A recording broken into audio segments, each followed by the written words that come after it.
তখন আমরা অ্যাটেনশন দিতে লাগবে, তাই না? তো উনি বলছেন যে 10,000 টাকা পর্যন্ত যারা কৃষি ঋণ নিয়েছে, লোন, এগ্রিকালচার লোন নেন আপনারা, কৃষি ঋণ নেন তো বিভিন্ন ফসলের সময়, 10,000 টাকা পর্যন্ত কৃষি ঋণ উনি সুদ সহ মৌকুব করে মাফ করে দেবেন। আমাদের মা বোনেরা সংসার থেকে ভালোভাবে চালাবার জন্য কিস্তিতে ঋণ নেয় এনজিওর কাছ থেকে, নেন না? এই আশা, ব্রাক, ইএসডিও এর কাছ থেকে আমরা লোন নেন না, কিস্তিতে শোধ করতে হয়। কিস্তি ফেল করলে এনজিও ভাইটা সাহায্য বাড়িতে কিস্তি দেবে, ঠিক না? আর যদি না দিতে পারে তাহলে মুরগিটা ছাগলটা চলে যাবে। কি ভুল বলছি? মায়েরা বলেন তো। তাহলে এখন আমাদের চেয়ারম্যান তারেক রহমান সাহেব বলছেন যে এইটা আমি আর হতে দিব না, 10,000 টাকা পর্যন্ত যাদের ঋণ থাকবে তাদের কিস্তির দায়িত্ব সরকার নিবে।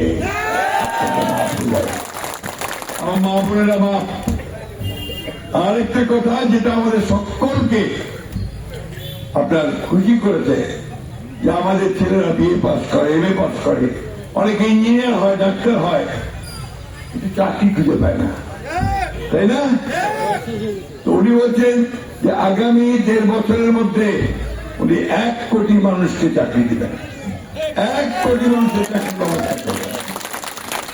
বন্ধু আরেকটা কথা বলছে, এটা আমাদের ইমাম সাহেবরা এবং আমাদের মন্দিরের পুরোহিতরা খুশি হতে পারবেন।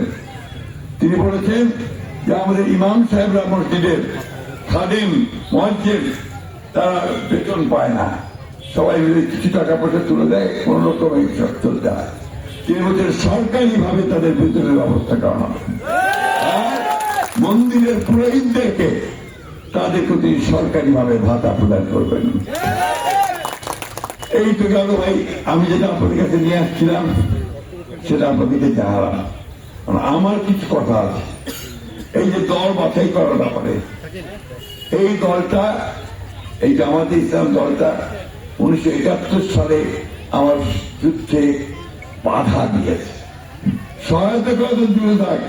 আমরা যখন পাকিস্তান সেনাবাহিনীর সঙ্গে যুদ্ধ করছি তখন এরা পাকিস্তান সেনাবাহিনীকে সাহায্য করছে। আমি নিজে মুক্তিযোদ্ধা একজন, অনেকে আছে মুক্তিযোদ্ধার সঙ্গে জড়িত। এই এলাকায় অনেকে প্রাণ চলে গেছে, আপনাদের এই এলাকায় অনেকে ইন্ডিয়া চলে যেতে হয়েছিল না, ভারত গেছিলেন তো অনেকেই, সব বাড়িঘর ছেড়ে সব চলে গেত, আমরাই গেছিলাম। তখন ওইখানে আমরা 9 মাস যুদ্ধ করছি, কষ্ট করছি।